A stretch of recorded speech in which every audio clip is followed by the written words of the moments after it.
Oh.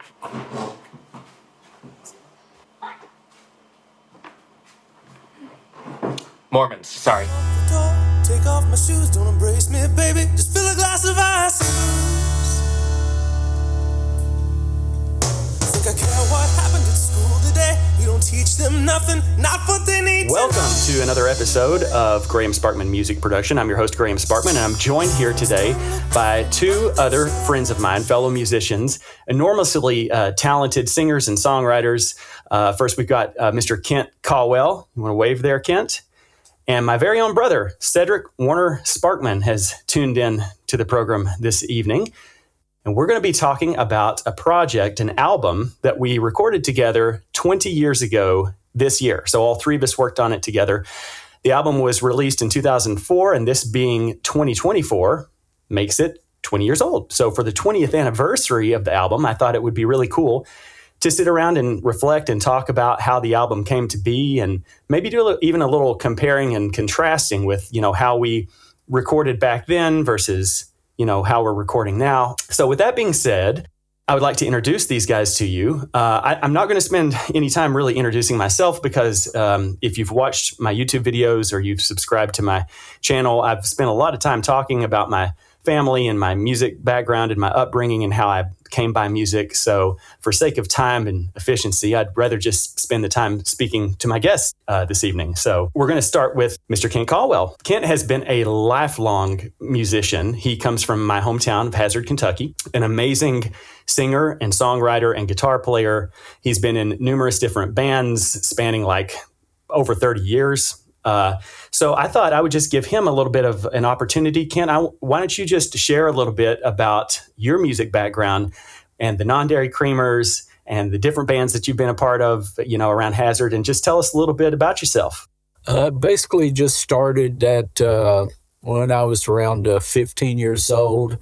I was fortunate to live across the street from Don Davis and got to know him, and he gave me guitar lessons and got me started, and it's all downhill after that. And of course, I was in early bands as a teenager, fairly serious. Was a blues band. We went by the Backwoods Blues Band and that kind of turned into the Non-Dairy Creamers with various Hazard musicians and a couple from outside of town, mainly Tommy Denton from Louisville, Kentucky. And that's when I also started playing with Owen quite a bit. We started recording back around, I think it was around 99, when we did our first CD. And I want to pause right here to ask a question. I remember in the late 90s, you'd put out a CD, and I would have been 20 years old, I think, around the time, and it was called Appalachia. My question is, was that a Non-Dairy Creamers album, or was that a side project? It was kind of both. We kind of toyed around with another name. For sure. But that was our first CD. It was Weary Traveler, which was basically a sort of a concept about a guy that just sort of hitchhiked and traveled around the country. And, various stories of that. And that was mostly Owen on drums and percussion, me on most of the guitars and vocals. Tommy Denton was on some of the stuff and vocals. He wrote and sang Wino on that album. And Drew Baird did the bass on that. And we went to a second CD after that called Do What You Want. A lot of those old songs are on YouTube. I've just recently started putting stuff, a distributor to get stuff out to the major streamers. Sure. And just getting started with that. I've got a couple, 2-3 songs on so far, but and they should be on the majors of Spotify and Amazon and YouTube, those venues. And if it's okay with you, Kent, I'll be sure to include some links that you can send me in this interview so that if people want to access your music, that they have a way to do that. Okay. Yeah. I want to come back to talking about the late 90s and how I first started working with you, but we'll get to that in a little bit later on because it relates to the Man Mountain project. But before we do that, let's talk to Warner. So Mr. Cedric Warner Sparkman is my brother. We obviously grew up in the same musical family, so I think we share a lot of musical upbringing with our dad being in the Cornerstones, our grandfather being in the Kentucky Hilltoppers. We both started playing kind of rhythm guitar. Warner branched off into saxophone. I was doing some percussion stuff too in our teens and 20s. And Warner and I recorded, which is going to be at the heart and center of tonight's interview, an album, a full-length album of original songs. He wrote roughly half, I wrote roughly half, and we titled this album Man Mountain, and it was under the Great Went Band name. And it was really sort of a poignant event in my life musically because it confirmed this direction that I was going in with really wanting to get into recording more. Started all with Great Wimp pretty much, which was not a real band. Well, yeah, it's actually interesting. It was kind of a philosophical band, maybe, for lack of a better term. No, it was just kind of a project. A project. I wanted to have a band, and like before maybe even before I could play guitar, I think I would just like sketch in my notepad at school like Great Wimp, which was a Twin Peaks reference, and like that was my imaginary band. And like I would like come up with playlists of songs, like cover songs that I would want to do imaginary, you know. And so finally, when I got some recording, well, and by recording equipment, I mean my first DAW was a Sonic Foundry Acid 2.0. What year was that, by the way? Like 98? December 2000 or something. Oh, 2000. Okay. Started messing around when I was in Moorhead a lot at that time. Yeah, because you were living in Moorhead, and there was quite a few musicians that were college students, young guys and gals, and that you collaborated with during the couple year period, I guess. Yeah, just people we were hanging Sure. out, partying basically, party trailer, and some of us played music. So I was recording songs, and you had recorded some songs with Y-Wing. Yes. And I was like, I'll use those.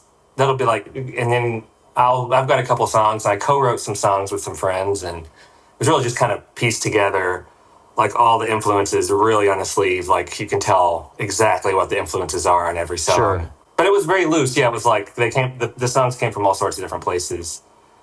You came in for one, just improvise the Face Me the first track off that Yeah, one. that's true. But yeah, a lot of it was just slung together. Microphone was a headset mic wrapped around my knee. You played drums on some songs where the drum kit was pressed right up against Lloyd's bed. Yeah, like literally right up against the mattress. Yeah. So it wasn't really a band. It was just a bunch of friends and stuff contributing bits and pieces here and there. Yeah. Until we got the idea for the Man Mountain concept album, which I don't really remember how that started. I have some thoughts, and maybe my thoughts aren't exactly accurate, but maybe it will jog your memory and we can kind of flush it out between the two of us. I want to pick up kind of chronologically, at least that's how my brain works. I want to try to work through meeting Kent, listening to the Silas Bowling tapes again, and we're going to talk about who Silas Bowling was and all that kind of stuff, and how the recordings came to be over at Kent's place, because I was thinking a lot about this and trying to remember. And so you guys just jump in there if you say, no, that's not quite right. That's not what happened, because this is just my perspective here. So feel free to correct me. What happened was I was at the University of the Ozarks in Clarksville, Arkansas in 1998 and 99. And I wasn't very happy in college, and I was just sort of meandering around, just didn't have much direction, for lack of a better term. So came back to Hazard during that summer and was living with my folks at my parents' place and just trying to figure out what the next move was going to be for me. I knew Kent was a musician from my area, really great musician, and I knew about him through Dad. And somehow I ended up coming downtown in Hazard where you guys were playing, like in one of the venues on Main Street, I think. It's probably North Fork Bar and Grill. Yeah. Right. And I don't know, like midway through the set, there was like some conga drums on the right of Owen. So Owen was behind the trap kit, and there was like some empty hand percussion stuff. Nobody was like playing it. Maybe you had somebody in mind, or maybe it was just set up there so that Owen could switch between songs on a more acoustic thing. Yeah. And I think maybe I said, can I sit in and play? I just was probably kind of forceful and said, can I jump in there and play with you guys? Yeah. And you're like, yeah, man, come on. So I did. And Owen kept looking over and just grinning like a possum at me through the whole set, And I remember that. And then after that was all said and done, Kent, you came up to me and said, we're going to have a rehearsal. You should come and rehearse with us and play some more shows with us. And I said, I'd love to, man. That'd be like a dream. Yeah. So you had a place, if memory serves me, over like near Glomar, or there was like a big, it wasn't a warehouse, but it was a big across the railroad tracks. It was formerly an old sawmill that Jim Hill owned with the Shell Oil Company that Jim Hill ran. Okay. So that was. Is that the same Jim as Jim? Yeah, it's Jim's right, dad. Okay, because he was in on all this at the time. He was playing guitar. So he had the building there, and he and a couple buddies of his had kind of cleaned it out and insulated it and put a bunch of felt on the walls and stuff for acoustics, and we just kind of set up in there and started recording the Weary Traveler stuff. Sure. So I remember doing some kind of like, I don't know if what I was sitting in on was recordings per se. I remember it as being sort of more like rehearsals. Yeah, probably And then I went on to play a few shows with you guys, maybe one additional one on Main Street. And then we went up to either Ashland, Kentucky or Huntington, West Virginia, and did a show up that way on my 21st birthday.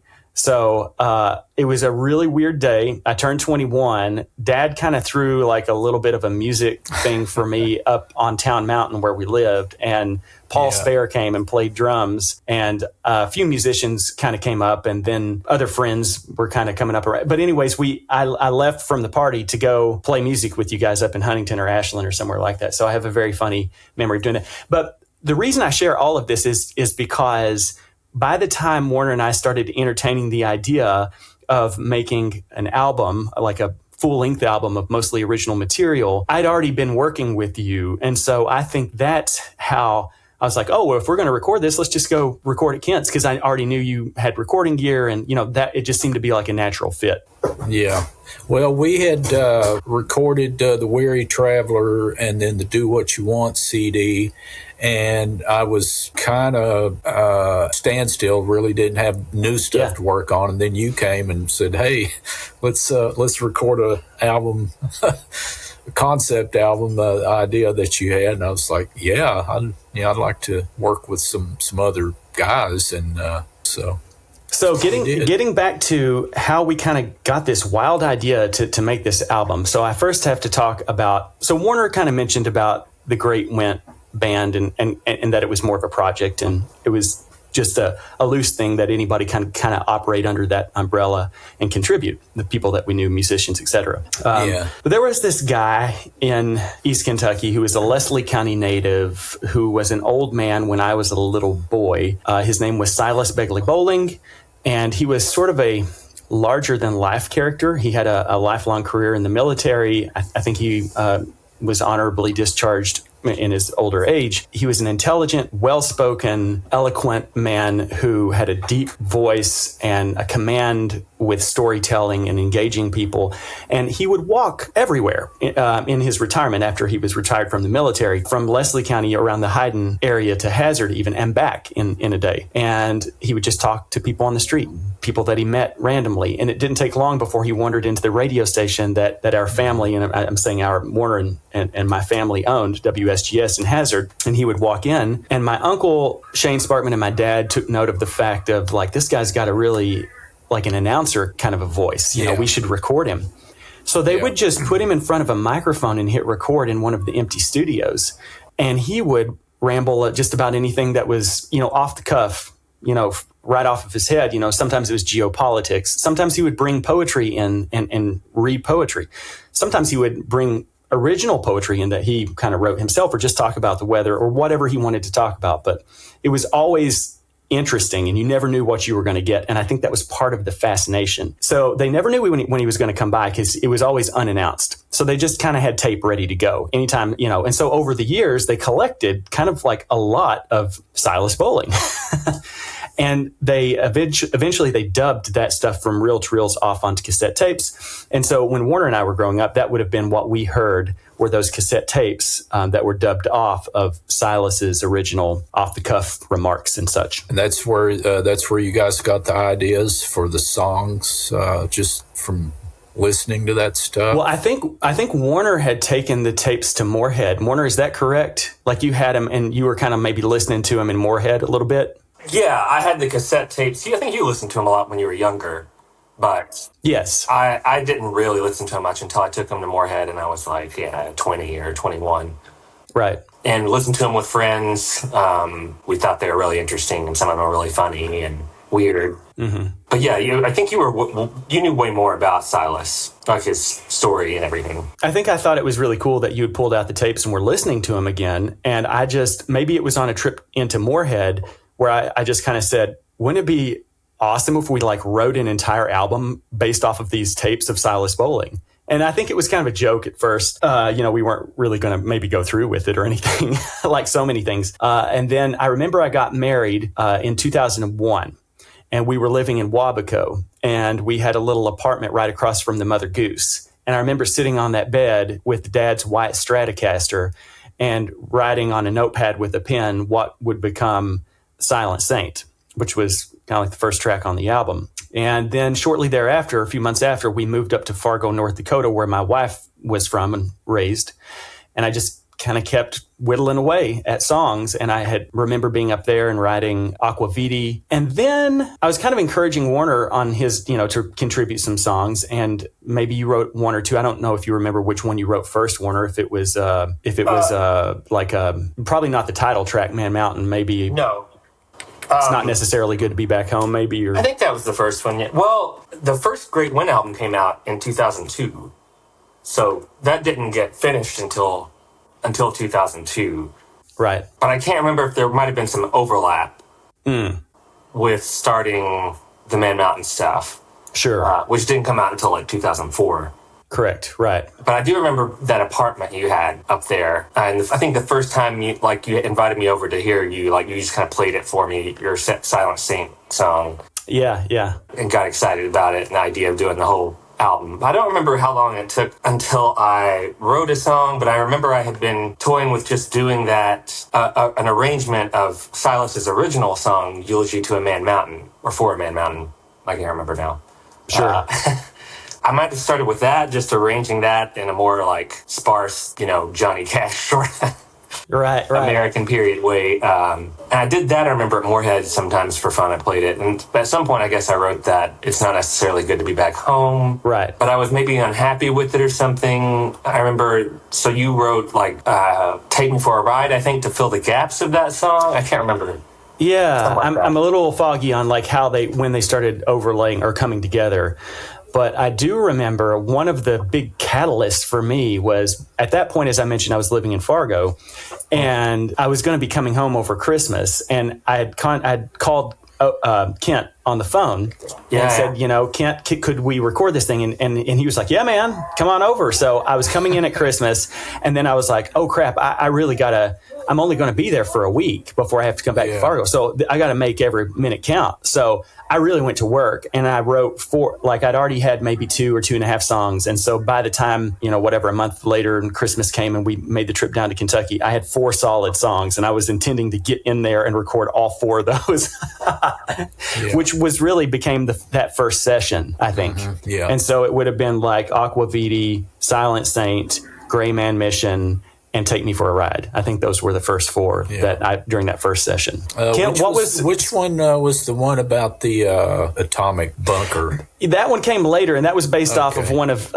Silas's tapes, where he kind of talked about, because he served in the military during the Cold War era. Yeah, he would speak to some of those issues and themes especially when he would get on rants about geopolitics, and so that name of that song was Digging Holes.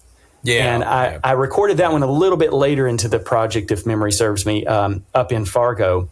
And Wayne Davis had given me a 58 microphone. It was the only microphone that I had was a Shure 58. And I recorded everything with that one microphone.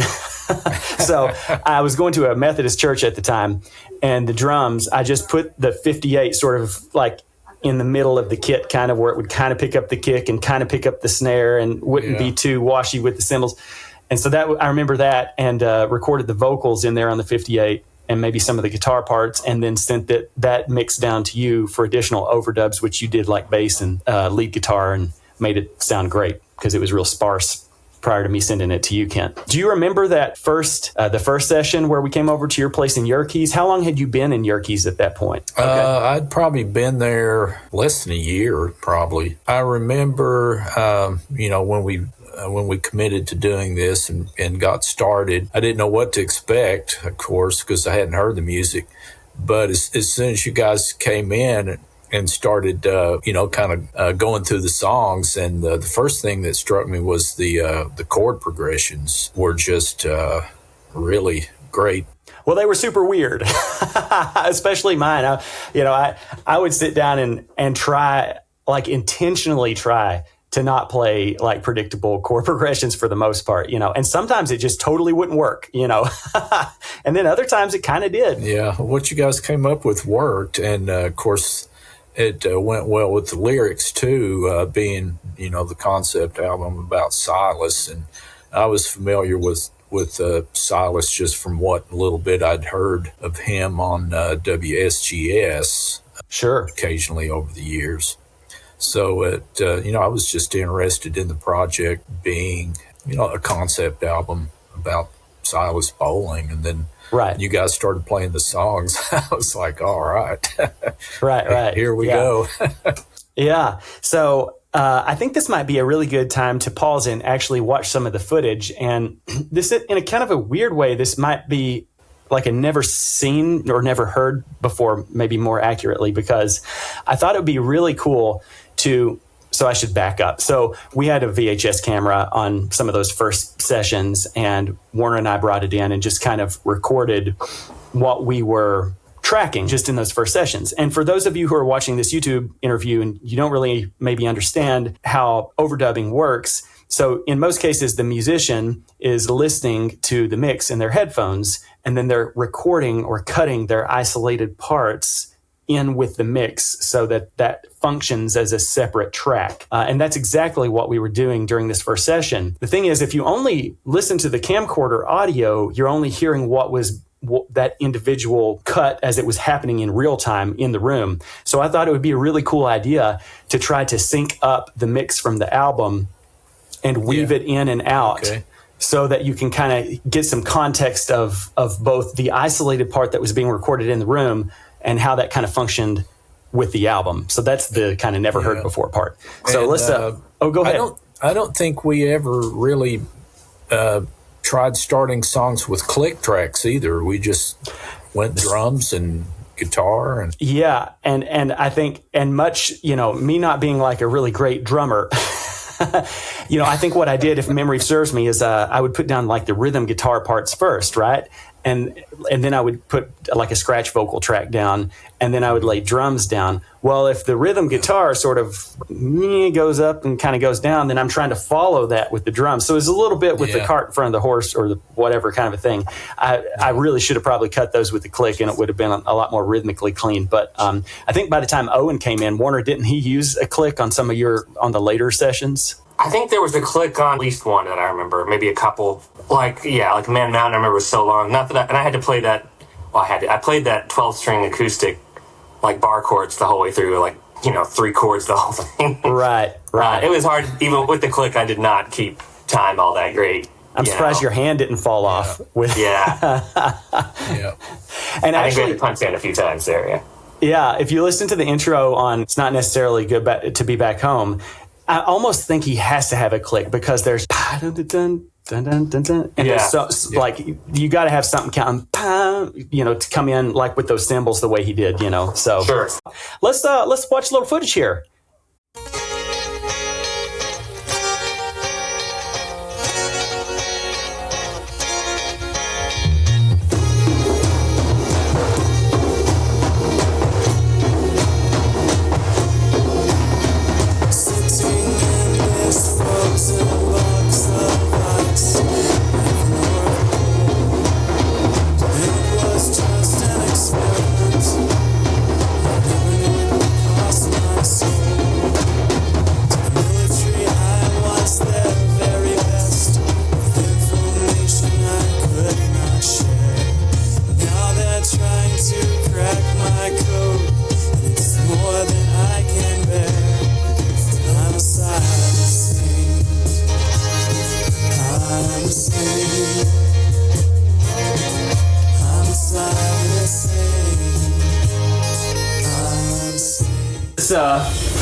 because there's no vocals at that part, I don't know exactly what part it is, just hearing the drums. Oh, okay, I'll go all the way back to the end of the verse then. But just back to that, oh, now the coal mine is dead. Right there.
Tattoo man, a moment of your time.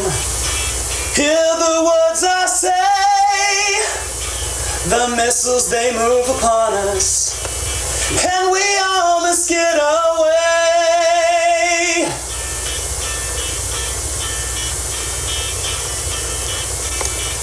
Hey, Graham. Yeah.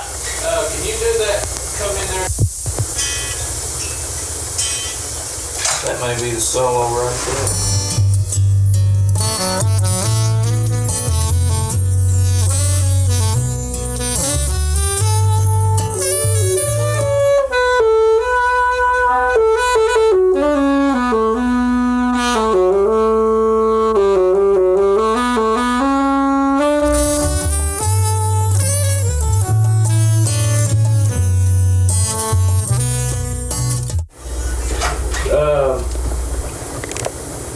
Try coming in right there when the vocals and everything comes back in. I just got you flat on the board.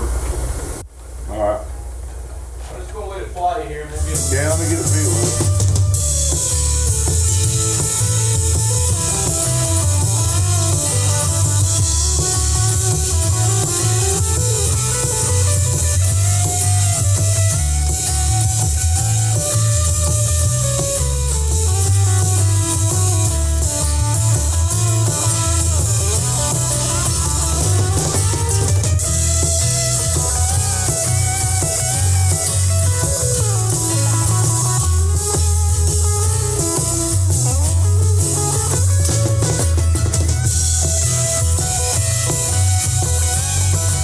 Wow, you did a good job getting the music synced. I thought that would be kind of a fun little thing to do, especially for this interview, because it kind of serves the purpose to maybe jog our memory a little bit of what went down on those first couple of sessions. But then also, I forgot what a limited variety of gear I had back then. I remember those headphones, those little tiny headphones we were using. I think I paid $20 for 10 pairs of them. Nice. That's and they awesome. sounded really good. Yeah. I remember they were really clear. You know. Yeah, they were. I wish I still had some of those. So continuing on with that topic, because that's something I was going to ask you about anyways. You did you did most, if not all, of the lead guitar work on this album. And so do you remember what guitar you would have used? And did you go through an amp or did you go direct? I went through an amp, and I used my Gibson SG for, I think, about. Do you know what amp you? I had I'll still have it, a Polytone, which is a solid state amp made back in the 70s that I actually bought in the 70s. And then I had a Carbon all tube amp, which it's probably, similar to a Fender tube amp. It's And what'd you mic that with? What kind of mic? probably a 57, because that's pretty much all I had was 57s, 58s, and I had maybe a couple condenser mics that we would use for vocals, and I would put, I think, 2 of those for room mics on the drums, and then maybe a kick mic and a snare mic, and then the 2 overhead room mics on the drums, and that's all I had. Right. Yeah. And the if you saw the vocal mic that I was using there, was that a dynamic or was that a condenser? That was a condenser. Okay. Do you remember what kind it was? It could have been an AKG 535 condenser. Okay. Mic. Cool. It's kind of shaped like a vocal mic. Right. Yeah, for but sure. They're really versatile. I think they were made for vocals, and they're really good mics. The 535 is, and they're also good for snare drum, different stuff like that. Now, the board that you were using, I think it's so cool that, like, one of the first recordings that Warner and I did, at least from my perspective, I think it's cool that you were recording entirely analog at that point, because a lot of people were making the transition around that time over to DAWs, and you were still hardcore analog, reel to reel. So I think it was a 16 track. Was it Fostex? And were you cutting at 30 yips? It was 16 track Fostex, and the maximum speed on that was 15 inches per second. Yeah. Interesting. And so then did you have all inline EQ, and did you have any compression, or did you do aux bus sends for like effects? Back then I had absolutely no compression other than maybe a DBX possibly. Okay. I was probably limited on my skills back then on even using those. The board, the Mackie board, was really the best thing that we had going for us, because the Mackie Studio Series boards had really good preamps in them in each channel. Sure. And you had 4-band EQ with the sweepable low mid and high mid. You did have this, I think, a set low and a set high, but you did have the sweepable low mid and high mid with Q width too, I believe, adjustable Q width. Interesting. And then like a high pass, low pass kind of a thing probably too. Yeah, had that. And of course, you could bypass and just do flat. And you had the minus 20 dBs if you needed that. For the pad. And then the thing about the Studio Series was each channel was synced with the channel on the recorder, and you had a button on each channel that switched it from tape to playback. So, cool. So it made it you didn't have to patch and unpatch and repatch to go back and forth from tracking to monitoring tracks. So did you ever get into, splicing the tape with razor blades and taping it back? No, I never did do that. Just mostly punch-ins for... Punch-in, yeah. Mm-hmm. Yeah, did a lot of that. Right. Yeah, for sure. We did a lot of that on that project. Some of that's awesome. Some of that we never want to have to go back to. It's just something you got to do. Yeah, we gave you lots of excuses for punch-ins, I'm sure. I mean, I still do it. Right. What about reverb and echo delay, that kind of stuff? I had a couple, I can't remember what brands, digital delays that were decent brands at the time, maybe Alesis or something like that. Mm-hmm. And also digital delays. Had a couple of those. Sure. I had the original Effectron 2 that I bought back in the 70s. Oh, wow. That was a nice little, I still have it too. Nice little delay and flanger. Sure. Still have it. A Roland tape echo. It's got the tape loop in it. Yeah, I think you showed me a picture of that recently, actually. That's amazing. still works. Yeah. Yeah, that's great. Yeah. So, Warner, I was going to ask you about some of the sessions that you attended that I wasn't a part of, because I obviously have no memory of those sessions. And in fact, I was never around Owen on this album, which you would have been, because I did all my own drum parts, for better or for worse, mostly for worse. Owen's a much better drummer than myself. So what was it like in some of those other sessions that, where you came in later? Well, I remember one of the first things I did, if not the first, was that Eulogy to a Man Mountain song, which Dad was there. Dad came in, we went to Kent's studio, and I think it was just almost like Dad wanted, why don't you do something for sound check? Let's just hear something. Yeah. And so Ken was like, okay, and set up, yeah. And Ken was like, well, I'll set up a couple mics, and I was just gonna give a go at the song, and then that was just the recording, that take. So that was the first thing I remember. And then, let's see, I did the Man Mountain song, which was the 10 minutes of a 12-string acoustic ovation bar chords. I remember coming in on some tracks doing the vocals, and just that track in particular, just getting really intense into it, Yeah. Yeah. I remember that. That's so cool, because I wasn't there for any of that. I was back up in North Dakota by that point. Yeah, it was fun. And when Owen came in, he was well, I don't know where to come in, where should I? And I was just I don't know, wherever you want, You're the drummer. Yeah.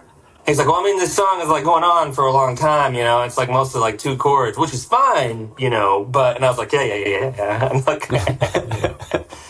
so he just kind of felt it out and went with it again, for 1 or 2 takes. He just was in and out, really. Which I wouldn't have remembered that either if I was in his position, because he was playing a lot of different music at the time with different things, and, he just kind of shot through to do his parts, and they were legendary, and then he went on to other stuff.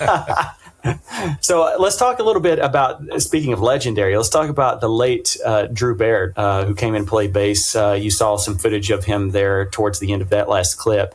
Kent, what was your first memories, beyond this album, just of him being such a great bass player in East Kentucky and Hazard, and, what was your first memories of Drew? Well, first of all, Drew was a senior in high school when Donnie and I were freshmen. We first started playing music, and we got to know Drew, and we would go over to his house, and he was just almost like a living god to us at the time, because he was really already a really good musician. Right. And there was another guitar player in town by the name of Denny Gracie that was outstanding guitar player, and we just thought those guys were great, and they were kind enough to not shoo us away, kids, right, and would give us feedback and input and advice and stuff, and that's great. And of course, I stayed in touch with Drew over the years too, and for sure. And when I started recording, he was like, "Oh yeah, call me." And he was thrilled to come in on your guys' stuff too. Drew just walks in and goes through it once or twice, and then he nails it. I know. It's just like he did. I remember on that session, he was like, "Let me get a feel for it," and went through it maybe a minute later. 4 measures, and he's like, "Okay, I got it. Let's cut it." And then he just cut it, and then that was it. There was no. Yeah. that was it. Yeah, and for me, doing all the lead solo stuff on there and some electric rhythm also, a lot of that, all of that stuff I did kind of by myself when you guys weren't there, and I really wasn't quite sure what to do. Just tried this and that and tried to do something that blended with what you guys already had there. It kind of worked. It was... and I did some backing vocals on some of that stuff too. That was the first, my first experience trying to do the stacked vocals, like the oohs and ahs and that kind of stuff. I think it was marvelous. It turned out really great. Yeah. And added so much layer, more dimension to what would just be otherwise kind of a skeletal thing. Yeah, I learned a lot working on that. Did you, when you were playing bass, because when Drew wasn't there, you did some of the bass parts, did you plug in direct? And I'm sure Drew was probably direct also. Yes. Yeah, okay. I did the bass direct. And what bass were you using at that time? Do you remember? I think it was the Yamaha, because I had a Rickenbacker bass that actually Farron had picked up for me in Nashville. Okay.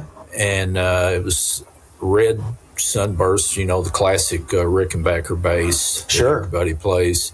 The action on it over the years kind of got a little high, and it was kind of hard for me to play, not being a bass player. And Drew wanted it really bad, so I traded him that for a Yamaha bass. Okay. That he had. So that's probably what I used on the album. So we started recording in roughly 2002, I guess, and finished up in 2004 when it was released, making it 20 years this year in 2024.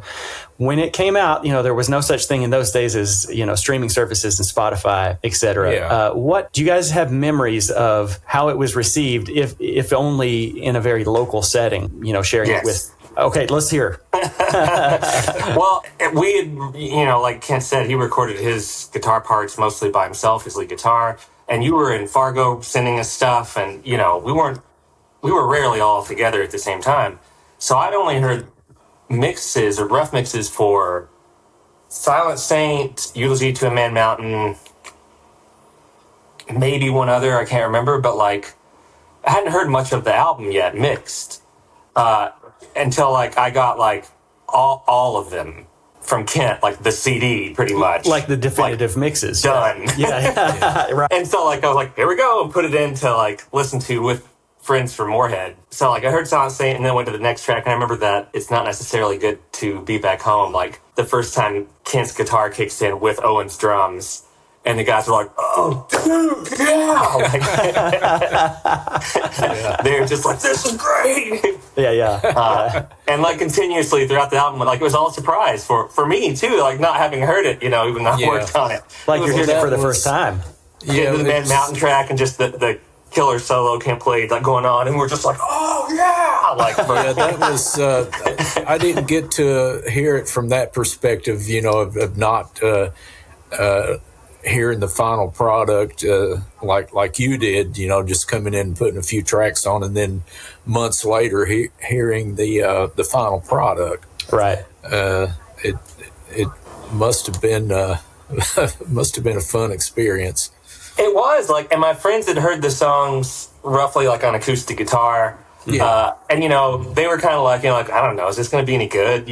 Before we listened to it, and they just heard tick, tick, tick, la, la, la, la. And then so they heard this big production, the rock sound of it and everything. Yeah. And they, well, I just remember, you guys had done your tracks, and as I kept adding stuff, I just remember thinking, God, these songs are really turning into something. It was to begin with, but it's each track you add, it just kind of fills it up that much more, and just really evolves into a song. Yeah, why don't we just take a minute and pause and listen to a cut off the album, and then I want to come back and share where I was in Fargo at the time that I let my friends. It's not as dramatic as Warner's experience, because I didn't get to hear it with them, but I'll share about it in just a second. Lock the door, take off my shoes, don't embrace me, baby. Just fill a glass of ice and booze. Think I care what happened at school today? You don't teach them nothing, not what they need to know anyway. Things don't look different, but they sure have changed. They didn't break me, but I'm not the same. A lover's night will once the bright sun shone. It's not necessarily good to be back home.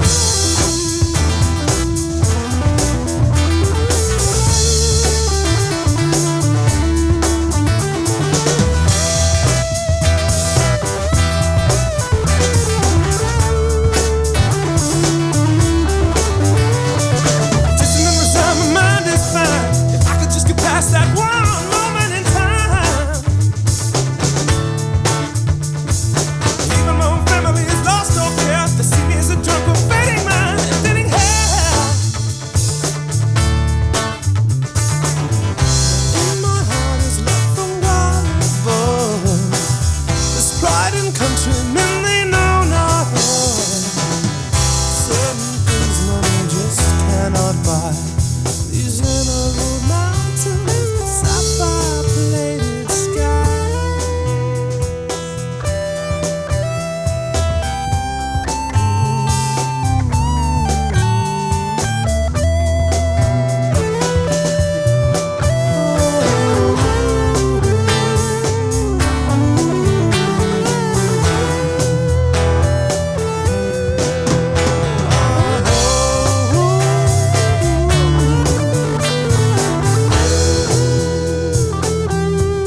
Stay this way, gotta talk on the mic.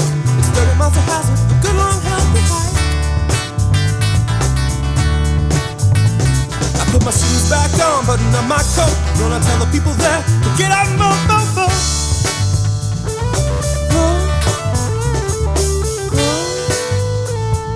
Vote for Calvin Acres, and then perhaps you'll want to vote for me. God willing, they'll all come and vote for me. People of the bluegrass, come and vote for me. Oh, I'm for the job.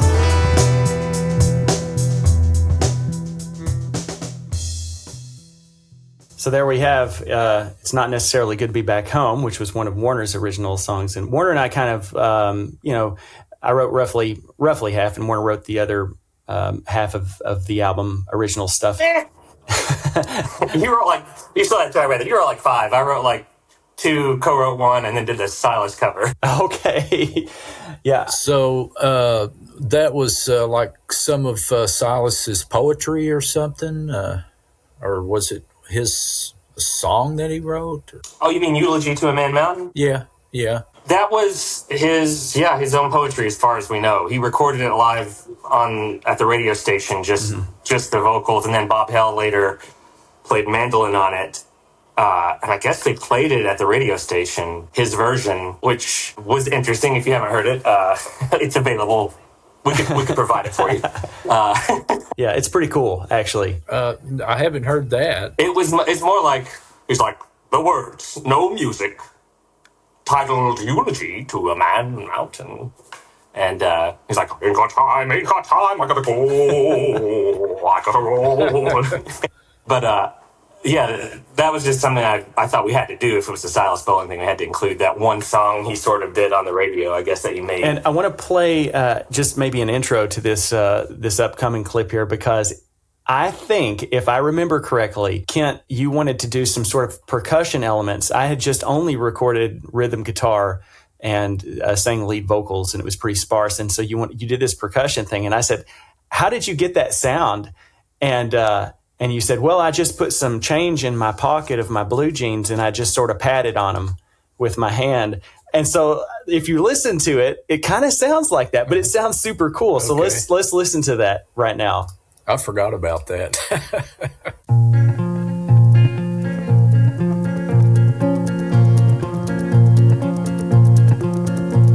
Well, I just got back the other day from shores abroad so far away. Things aren't as they seem. Feels like I'm in a dream. So much for this war-torn man who grips the glass in the palm of his hand as the bourbon melts away. Where did I go astray? Take me for a ride. In the back of your car, parade me around like a big, big star. Take me for a ride. Make them go away. I'll put on a smile so I can finish the day.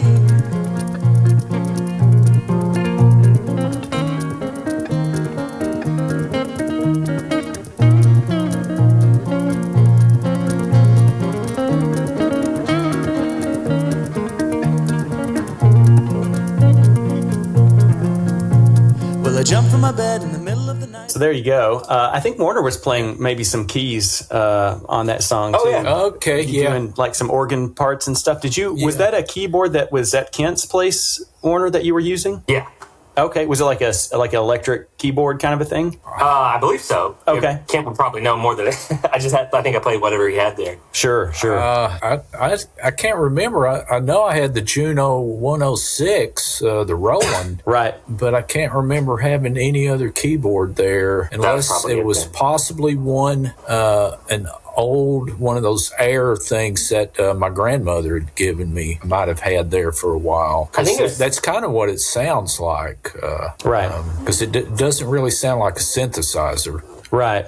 It sounds more like an analog type organ sort of sound. Sure. So since I've been kind of flashing some of the artwork up from the original album, Warner, talk about where you did the artwork. I mean, clearly, I don't know if you guys can see the slide that's up right now of Silas. That's a pretty awesome rendering. I think that's pretty. I mean, he dressed that way, turtlenecks and kind of 3-piece kind of like vest suits.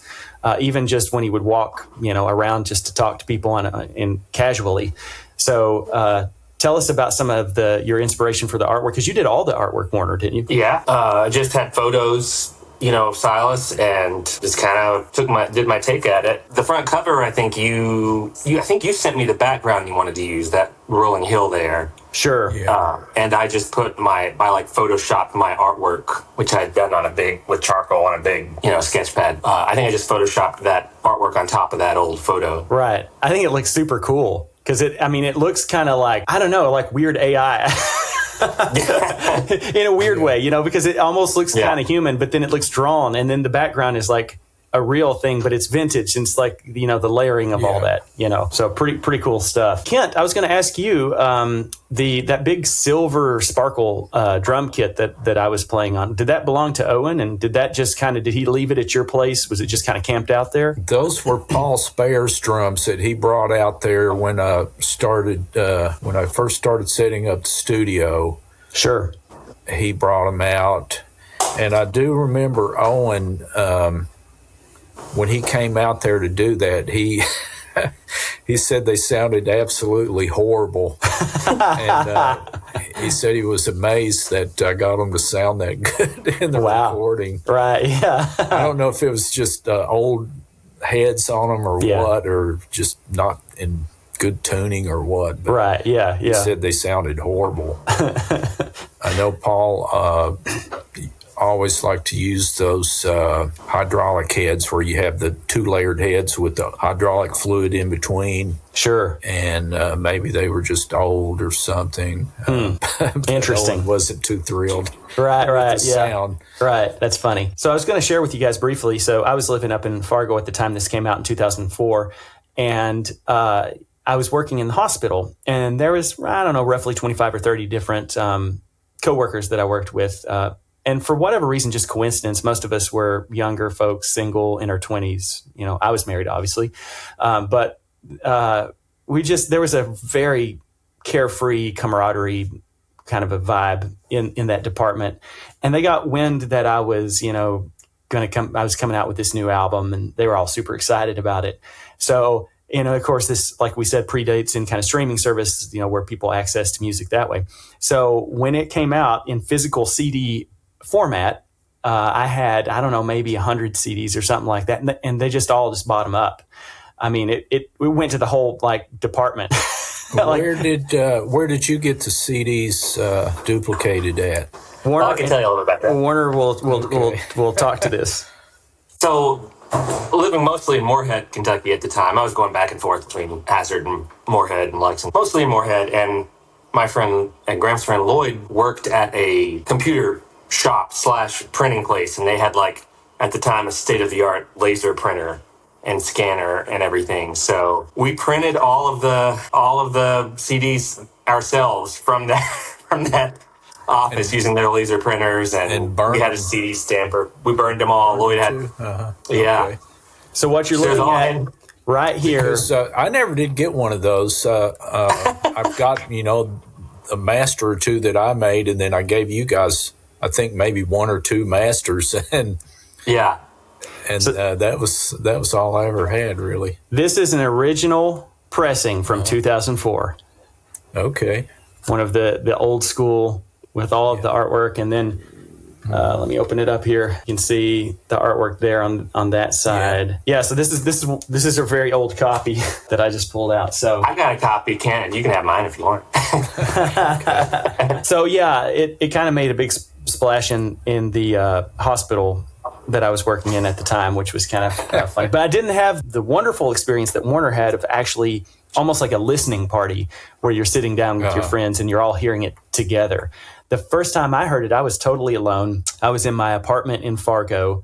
I had just gotten a CD from Kent in the mail, and I put it in my CD player. I had it was just a little cheap consumer grade kind of CD player. And I just remember jumping and leaping and around the room and pacing the entire, I couldn't sit still and listen to it, because just like Warner, that bad, huh? No, just like Warner, I was hearing all those layers for the first time because I'd only known it in sort of more, like I said, skeletal format. So pretty neat. Although if I had actually organized more folks to come over, maybe from my hospital, from my work, we could have all listened to it together, which would have been super cool. But I'm at least glad that Warner had that experience. So maybe you can have a 20-year party. Well, speaking of that, and that's an excellent segue, Warner and I have been talking for years about, wouldn't it be super cool? And at first we were talking like we should do this for the 20th anniversary. And of course that's here right now and we're not ready. But wouldn't it be super cool if we could do a live performance of this album and record it like a live concert, like a recording of a live concert of the whole album? That would be a huge feat to pull off. Major undertaking. Right. I don't know. We could think about it for the 25th anniversary maybe, or, down the road as something to aspire to. You can always have a listening party, though. Well, that's true. That's a little easier to pull off. So if we were going to, because I often, think about this kind of stuff. If we were going to do a live thing of this, and like, I'll start with you, Ken. Who would you pull if you could put together your dream team cast, and what venue would you choose if we were going to do a live recording concert of this album? You mean as far as local performance? Or? Well, yeah, just to keep it more realistic. Yeah. Well, come on, anywhere in the world. Come on. Carnegie Hall, Madison Square Gardens. The Forum up at the high school would be a good place to do it, I think. But as far as, musicians, us, Owen, maybe Wayne Bishop on bass, we'd have to find probably a keyboard player. Maybe. Sure. I always thought it wouldn't take a huge band. Right. That's true. And maybe a couple backing singers or something. Yeah. I always thought it would be great because, if folks could handle doing the things that I was trying to multitask back in the day, if they played rhythm guitar and stuff and I could only focus on vocals, that would really free me up to try to do a better vocal, performance rather than, trying to play all those psycho chord progressions and, remember lyrics and sing. Yeah. Got to use more parts of your brain to pull that off. I always thought Bobby Davis Park would be an amazing place to do an outdoor concert. That would be one of those old like swimming pool areas that are like abandoned, or not the swimming pool, but there's actually like a little stage area, I think, with it just, I don't know, I think that I've always thought that would be a kind of a cool location. Acoustics, it would be outdoors, but the acoustics would be good, outdoors. Right. Probably the Forum would have some really good acoustics, though. True. Yeah. And of course, we'd have to have a good sound system and engineer and some gear to pull it off, and rehearsals and right a lot of rehearsal. Right. Yeah. Oh, absolutely. Warner, do you have any thoughts? Like place? Yeah. I think I always liked the idea of like you and me both dressing up like Silas in the theatrical side of things. Yeah, for sure. Like being the two Silases. Right. Both in gray suits and turtlenecks and fake, beards and everything. Maybe we could all do that. Sure, yeah. The whole band, everyone's dressed up like Silas. Yeah, that'd be pretty great. That's too good. I definitely thought, like Graham, you were saying you wanted to free yourself up, and my thought was, I don't want to like play on this. I'll sing, but like I just want to like hire guns for any part that I did other than singing. Sure, that's how I feel too. Yeah. Yeah. Also, that would free me up from having to rehearse as much as I would need to. Exactly. Yeah. Like this is your rhythm guitar player, and they're just going to focus on learning the chords. And here's your couple female background vocalists, and here's the Owen's doing drums. He's got that taking care of that. Kent, you can do lead guitar and backing vocals, whatever else you want to do. And Warner and I just sing. So maybe it's not too far out of grasp to think of something like that down the road. It would be a big dream to do something like that. I think it's pretty cool. In the meantime, for the 20th anniversary, I can put out this little interview, and I've also kicked around the idea of doing a master. I would call it a remaster, but it was never really mastered to begin with, so it would just be a 20th anniversary master, just something kind of fun to do that I might just do on the side.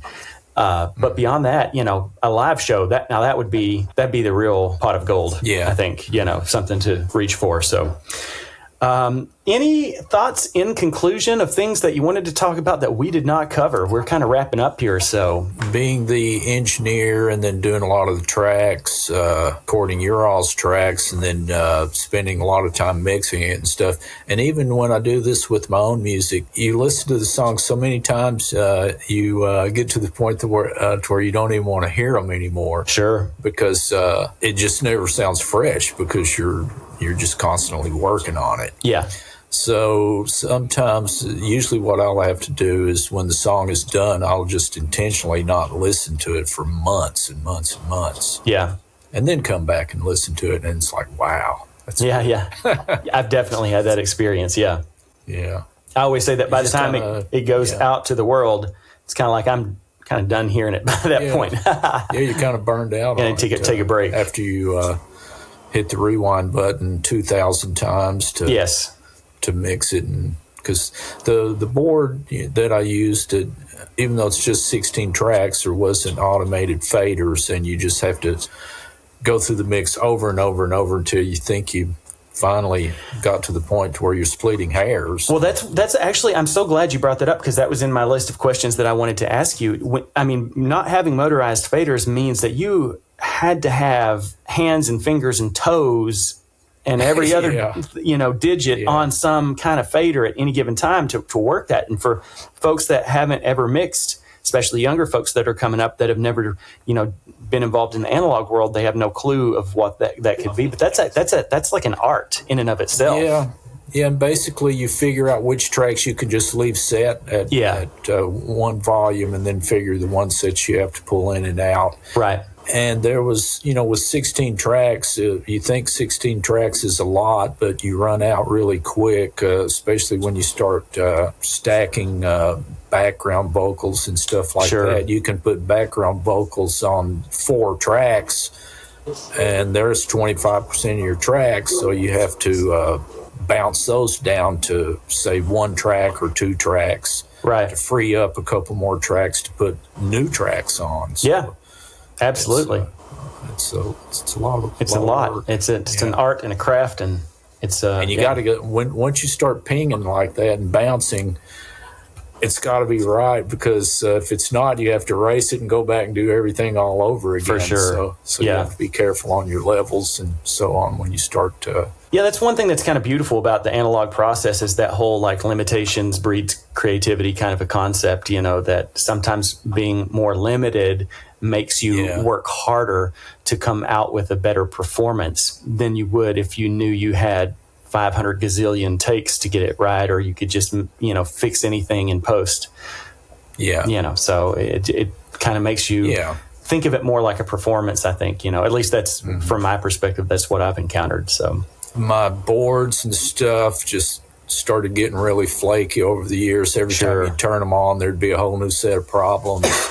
Right. And the same with the recorders also. And then I got the PreSonus Studio One. I was like, what was I thinking? Trying to stay analog. Right, yeah. So the only thing we do analog now really is the drums. Owen and I don't have a band, so with our, the music we've been working on the last several years, we'll start a song with the drums and a rhythm guitar. Okay. And we just try to imagine what the rest of the song's going to sound like. Sure. To begin with. So once we get the keeper drum tracks, we just start piling on the rhythm and vocals and bass and keys and. So back when Man Mountain was created, it was the Yes Lab, which stood for the Yerkes Experimental Sound Lab. And as I understand it now, you have the Barn, which stands for the Bohemian Arts. The Bohemian Acoustic Research Nexus. That's great. Yeah, that's too cool.